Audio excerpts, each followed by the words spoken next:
참으로 진지한 철학적 문제는 오직 하나뿐이다. 그것은 바로 자살이다.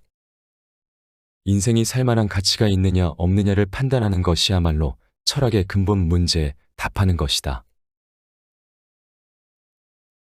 세계가 궁극적으로 무의미하다는 느낌은 카미 철학의 출발점이자 뿌리다.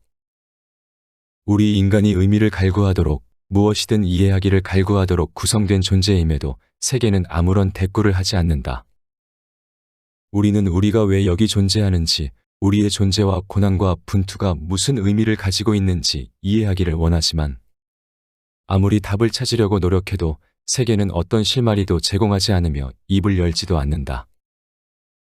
설령 세계 어딘가에 의미가 존재한다고 하더라도 우리가 의미를 이해하는 것은 분명 불가능하다. 그리고 어차피 우리가 알 수도 이해할 수도 없는 의미라면 존재하지 않는 것이나 마찬가지다. 카미는 시지프 신화에서 이렇게 말한다. 나는 이 세계가 세계를 초월하는 의미를 가지고 있는지 알지 못한다. 하지만 내가 그 의미를 모른다는 사실과 내가 지금이라도 그 의미를 아는 것이 불가능하다는 사실은 알고 있다. 내 조건 바깥에 존재하는 의미가 나에게 무슨 의미가 있다는 말인가? 나는 오직 인간의 언어로만 이해할 수 있을 뿐이다. 여기서 의미는 반드시 인간의 이해를 초월해야 하는 무언가로 여겨지지 않는다. 오히려 인간 이해의 한 가지 기능으로서 여겨진다. 우리의 이해를 넘어서는 것은 삶을 우리에게 의미 있도록 만들어주지 못한다. 진정한 의미는 반드시 우리가 접근할 수 있어야 한다. 하지만 의미는 단지 이해 이상을 요구한다. 우리는 행복해지기를 원한다. 실제로 우리는 우리가 행복해질 자격이 있다고 느낀다. 하지만 세계가 구성된 방식을 볼 때 우리는 설령 운이 좋아서 행복을 약간 찾더라도 결국 우리의 행복이 소멸할 수밖에 없음을 확신한다. 세계에서 고통은 거의 불가피하다.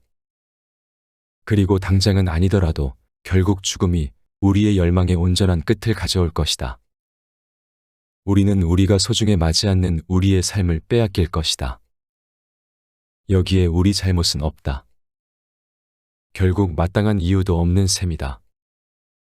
죽음이 찾아오고 나면 우리가 살아있을 때 우리에게 너무나 중요해 보였던 것들이 전부 중요성을 잃어버릴 뿐만 아니라 애초에 중요했던 적이 없었다는 사실이 명확히 드러날 것이다. 결국 무엇도 아무 의미가 없다. 이는 그저 깊은 불만을 불러일으키는 데서 그치지 않는다. 이는 불공정하며 따라서 도저히 견딜 수 없는 일이다. 결코 받아들일 수 없는 사실이다. 도덕적 분노를 자아낸다. 철학자 입장에서는 이론적으로든 실질적으로든 우리가 이런 무의미함에 어떻게 대처할 수 있으며 어떻게 대처해야 하는지 의문이 떠오른다. 삶이 무의미해 보인다는 사실, 세계가 불합리하고 예측 불가능하며 죽음이라는 그늘에 가려져 있다는 사실은 우리에게 어떤 의미를 가지고 있을까? 불가해하고 유한한 세계와 부당하고 난해한 삶의 조건에 직면했을 때 우리는 어떤 행동 방침을 따라야 할까? 카미는 우리가 인간으로서 원하는 것과 우리가 세계로부터 얻는 것 사이에 괴리가 발생하는 상황을 가리켜 부조리라고 부른다. 세계 자체는 합리적이지 않다. 말할 수 있는 것은 이게 다다. 하지만 부조리한 것은 이처럼 비합리적인 세계가 마음속에서부터 명료함을 부르짖는 인간의 필사적인 열망과 충돌한다는 것이다.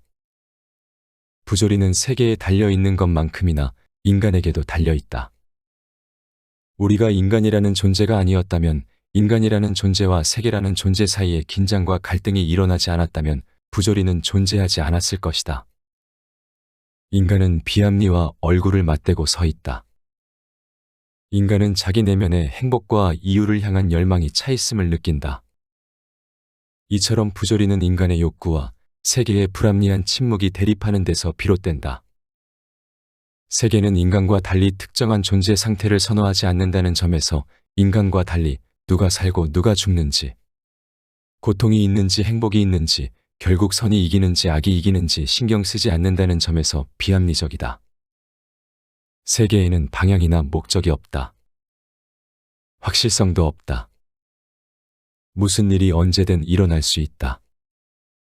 예컨대 카미가 그랬던 것처럼 우리 역시 당장 내일 교통사고로 죽을 수도 있다. 선이나 악도 없다. 유달리 가치 있는 것도 없다. 다시 말해 세계는 우리를 전혀 닮지 않았다는 점에서 결과적으로 우리의 욕망과 필요를 전혀 반영하지 않는다는 점에서 비합리적이다. 우리는 세계가 우리 존재와 조화를 이루는 곳, 우리의 집이 되기를 바라지만 세계는 이에 호응하지 않는다. 갑자기 환상도 빛도 사라진 세계에서 인간은 스스로를 이방인이자 제3자로 느낀다. 우리는 어떻게 이런 세계와 함께 살아갈 수 있을까? 애초에 이런 세계와 함께 살아가는 것이 가능은 할까? 카미가 시지프 신화를 통해 달성하고자 한 목표 역시 이런 의문들의 답을 제시하는 것이었다. 여기서 카미는 자살이 진정으로 철학적인 문제 중 하나라고 언급한다.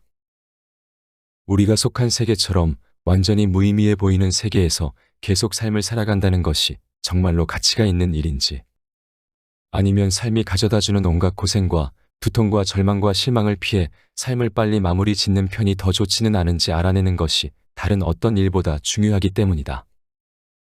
이것이 삶이 살만한 가치가 있는지 알아내는 것, 이것이 철학의 근본적인 과제다.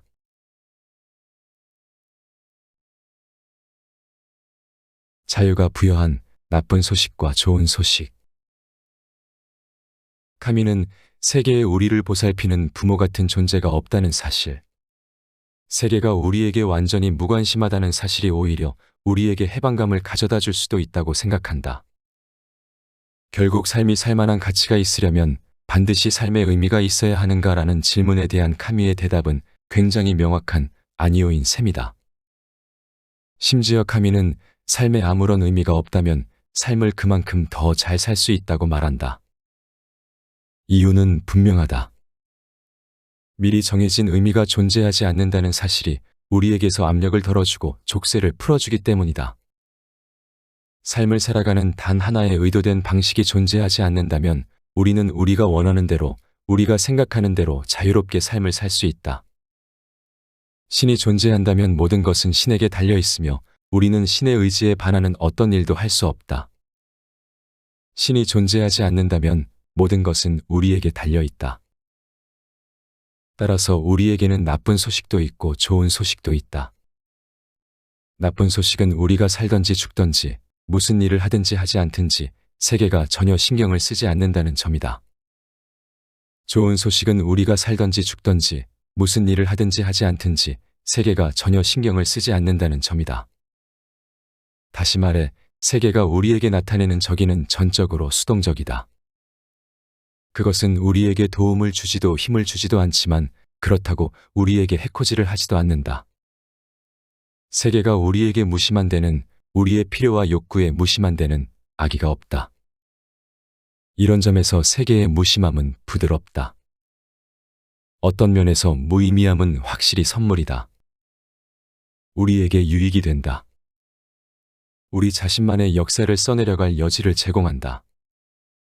부조리는 비록 내가 영원한 자유를 얻을 기회를 앗아가지만 그 대신 내가 행동할 자유를 되살리고 강화한다. 희망과 미래가 줄어든다는 것은 인간이 지닌 가능성이 늘어난다는 뜻이다. 우리는 부조리에 직면하기 때문에 창조적이 될 수밖에 없다. 세상이 가지고 있지 않은 무언가를 제공할 수밖에 없다. 부조리에 직면한 창조자는 공허의 다채로운 색깔을 선사해야 한다. 실제로 세계는 공허하다.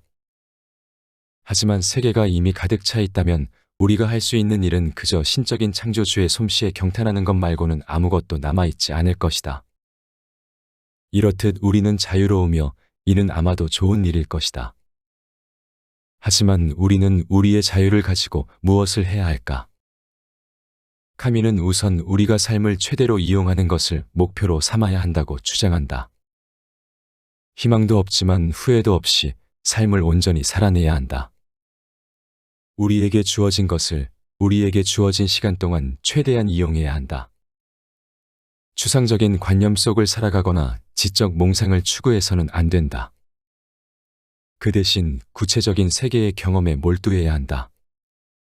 의심의 여지 없이 실제하며 쉽게 손에 쥘 수 있는 모든 것. 바로 지금 이 순간 가지고 있는 그리고 가질 수 있는 모든 것에 몰두해야 한다. 오감과 그에 수반되는 감정에 몰두해야 한다. 이 모든 것을 예리하게 자각하고 있는 우리 존재에 몰두해야 한다. 그러면 육체, 애착, 창조, 행동, 인간 존엄성이 광기에 사로잡힌 이 세계 속에서 다시 자기 지위를 되찾을 것이다. 마침내 인간은 부조리라는 포도주를 마시고 무심함이라는 빵을 먹으면서 다시금 위대해질 것이다. 우리는 지금 바로 이 순간 삶을 살아감으로써 그리고 삶을 음미함으로써 삶의 의미를 발견한다. 부조리한 세계에서 삶의 의미란 지금으로서는 미래에 무심한 채 주어진 모든 것을 다 써버리고자 하는 열망에 지나지 않는다. 내일 무슨 일이 벌어질지는 우리 손에 달려있지 않다. 예측 불가능하고 비합리적인 우리 세계에서는 무엇이든 일어날 수 있다.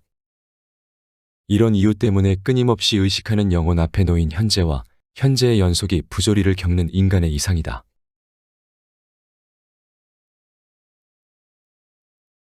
부조리는 해결하는 것이 아니라 견디는 것.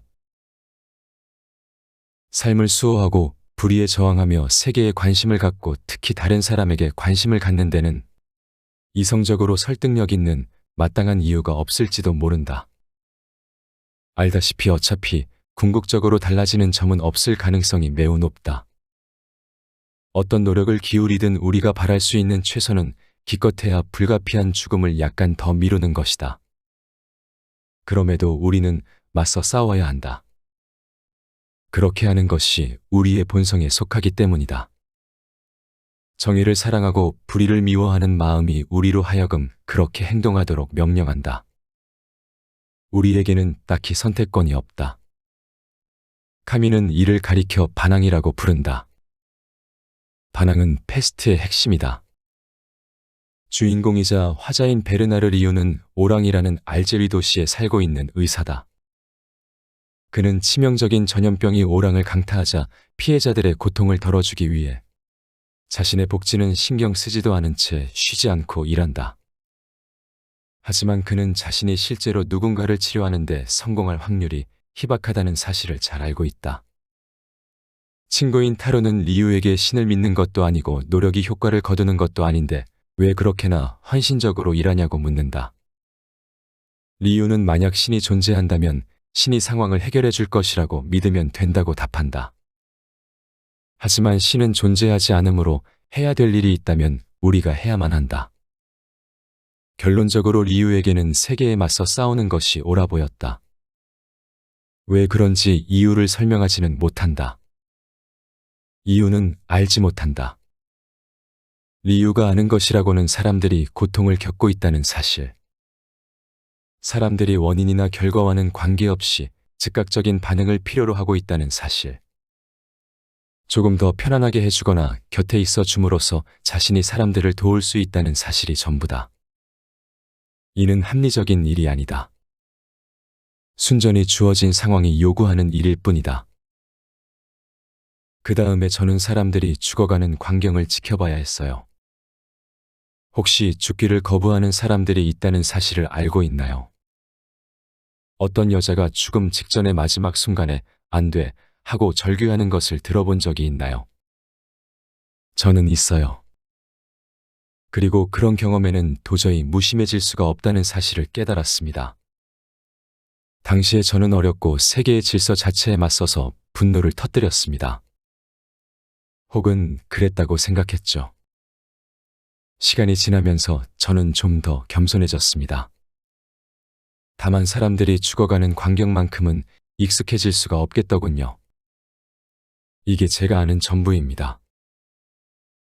리유의 행동을 이끄는 것은 그의 강점이라기보다 약점이다.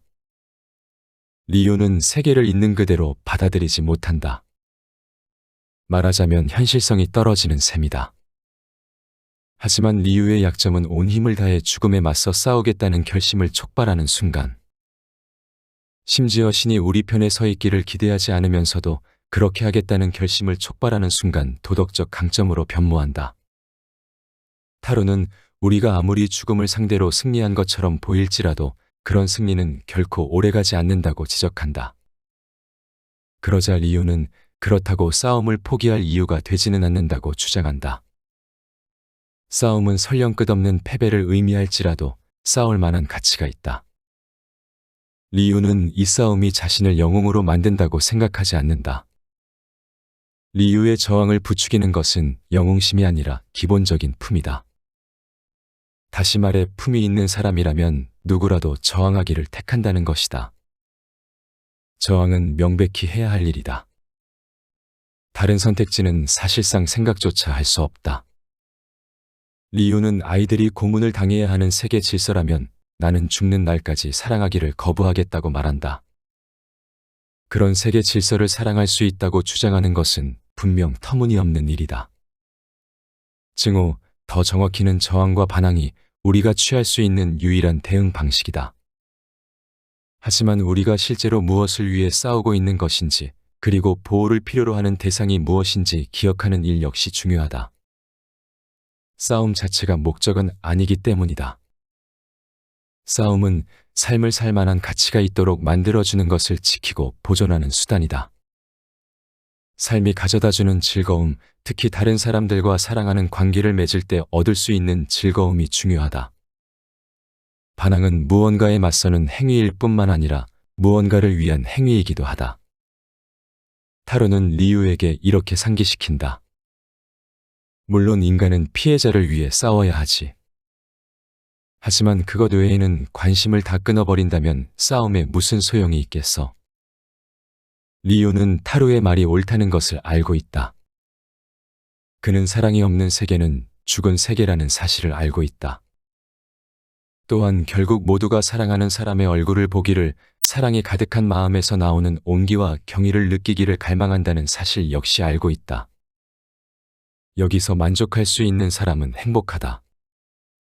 왜냐하면 사랑은 우리가 운이 좋다면 실제로 삶에서 얻을 수 있는 것이기 때문이다. 우리 마음의 고향은 바다의 파도 속에, 광활한 하늘 아래, 사랑의 구속 안에 놓여 있다. 우리가 그런 것들을 얻는다면 우리는 삶에서 얻을 수 있는 최상의 것을 얻은 셈이다. 우리는 고통이나 구원 같은 개념과 마찬가지로 그런 것들이 의미하는 것이 무엇인지, 애초에 무엇을 의미하기는 하는지 고민할 필요가 없다. 의미 자체는 중요하지 않다. 리유는 메르소도 칼리굴라도 되지 못한 부류의 인간이다. 그는 부조리가 요구하는 반항하는 인간이다. 리유가 나타내는 반응만이 부조리에 대한 적절한 반응이다. 리유는 안 된다고 말하지만 그의 부정은 근원적인 긍정의 뿌리를 두고 있다. 그는 도저히 견딜 수 없다고 생각하는 조건에 굴복하기를 거부하기 때문에, 그리고 어떤 식으로인가 자신이 취하는 자세가 정당하다고 확신하기 때문에 반항한다. 리유는 삶을 긍정하기 때문에, 사람들의 살 권리와 고통받지 않을 권리를 긍정하기 때문에 패스트에 맞서 싸운다.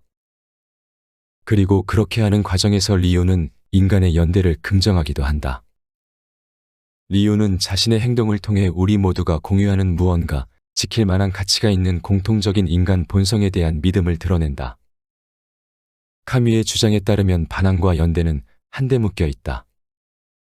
연대감은 반항을 불러일으키며 반항은 연대의 실천을 통해 실현되기 때문이다.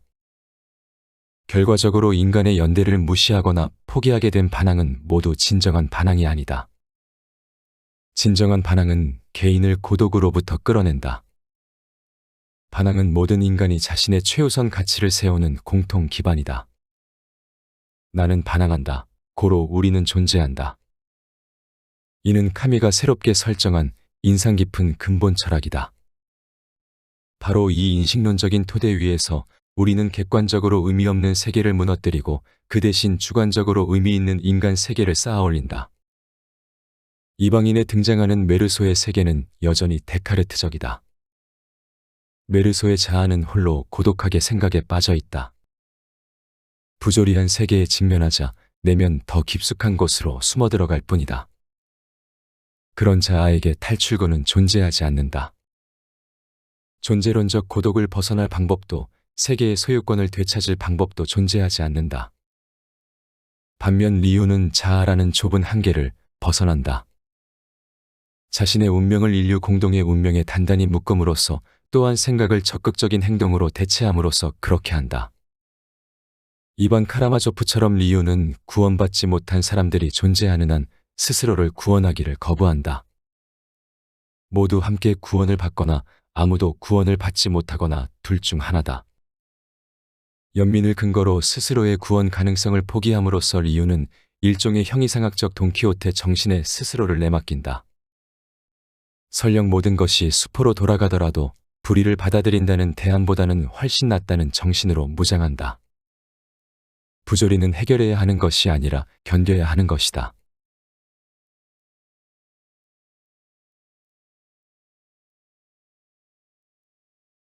앞에서 소개한 내용은 왜 살아야 하는가에서 가져왔다. 카미는 독일 친구에게 보내는 편지에서 이렇게 말한다. 우리 둘 다 오랫동안 믿어왔지. 이 세계가 궁극적인 의미를 가지고 있지 않으며 따라서 우리가 속고 있는 거라고. 어떤 면에서는 아직도 그렇게 생각한다네. 하지만 결국 나는 자네가 말하던 것과는 다른 결론들에 이르게 됐다네. 자네는 이 세계의 의미가 존재한다고는 절대 생각하지 않았지. 그래서 모든 것이 동등하다는 생각. 선과 악은 개인이 마음대로 정의할 수 있다는 생각에 이르렀고 말이야. 자네는 어떤 인간적인 혹은 신적인 규범도 존재하지 않는 이상 동물의 세계에 속하는 가치들만이 유일한 가치라고 추정했어. 그러니까 폭력이나 속임수 따위 말이지. 따라서 자네는 인간이 보잘것없는 존재이며 인간 영혼이 죽임을 당할 수 있다고 결론 내렸어. 역사의 광기 속에서 개인에게 목표라고는 권력을 쌓는 일밖에 없고 도덕이라고는 정복을 실현하는 일밖에 없다고 생각한 거야. 솔직히 말하자면 나로서는 자네랑 똑같이 생각하기도 했지만 자네의 생각을 반박할 만한 어떤 타당한 논증도 찾을 수 없었네. 기껏해야 정의를 향한 격렬한 사랑 따위를 들 수는 있겠지만 그것도 결국은 갑작스런 충동만큼이나 비합리적인 감정으로 보였으니까 말이야. 그렇다면 어디에 차이가 있는 걸까? 자네는 절망을 기꺼이 받아들였지만 나는 절망에 결코 굴복하지 않았다는데 차이가 있다네. 자네는 우리 삶의 조건에 존재하는 불의에 몰두한 나머지 거기다 기꺼이 불의를 더할 정도가 돼버린 반면 나는 인간이 영원한 불의에 맞서 싸우기 위해 정의를 실천해야 한다고. 불행의 세계에 저항하기 위해 행복을 창조해야 한다고 생각한 데 차이가 있다네. 자네는 하늘과 맞서 싸우다 지친 나머지 영혼을 훼손하고 세계를 파괴해야만 하는 소모적인 모험 속에서 안식을 찾고자 했어. 간단히 말해 자네는 불의를 선택했고 신들을 두둔했네. 뻔한 논리였어. 반면 나는 세계에 충실하기 위해 정의를 선택했다네. 물론 나는 여전히 이 세계에 궁극적인 의미가 존재하지 않는다고 믿어. 하지만 나는 세계에 있는 무언가가 의미를 가지고 있으며 그 무언가가 바로 인간이라는 사실을 알고 있어. 오직 인간만이 의미를 가지고 있다고 끈질기게 고집을 피우는 생물이기 때문이지. 이 세계는 적어도 인간이라는 진리를 가지고 있고 우리의 임무는 운명 자체에 맞서 바로 그 진리를 증명하는 거야. 여기에는 인간 말고는 아무런 증거도 없다네. 그러므로 삶이라는 개념을 구제하고 싶다면 우리는 우선 인간을 구해내야만 한다네. 삶에 어떤 의미나 동력도 부여할 수 없다는 비관적인 생각이 존재한다. 더 이상 거대한 원리나 목적이 존재하지 않는 세상에서 우리는 자신이 정말로 무슨 삶을 원하는지도 모른 채 각기 다른 방식대로 태어나 살아간다. 철저하리만치 무심하고 또 서로에 대해 알 수 없는 세계 속에서 우리에게는 각자 알아서 생존해야 하는 과제 또는 삶을 끊을 수 있다는 선택이 주어져 있을 뿐이다. 카밀은 어떤 것에도 무심한 부조리한 세계 속에서 진정 의미 있는 삶을 살기 위해서는 고난을 줄이고 정의를 받드는 반항하는 인간이 되어야 한다고 역설한다. 이 책에서는 카밀뿐만 아니라 삶과 죽음이라는 문제 앞에선 여러 철학자들의 생각이 담겨 있다. 각각의 철학자들이 주목한 삶의 측면은 매우 다르지만 저자는 어떤 하나의 철학자를 치켜세우지도 매도하지도 않는다. 왜 살아야 하는가라는 질문에 대한 하나의 명확한 결론을 제시하지도 않는다. 다만 우리의 삶은 다른 누군가에 의해 의미를 얻을 수 없고 오직 우리 자신에게 달려있다는 맺은 말을 넌지시 남길 뿐이다.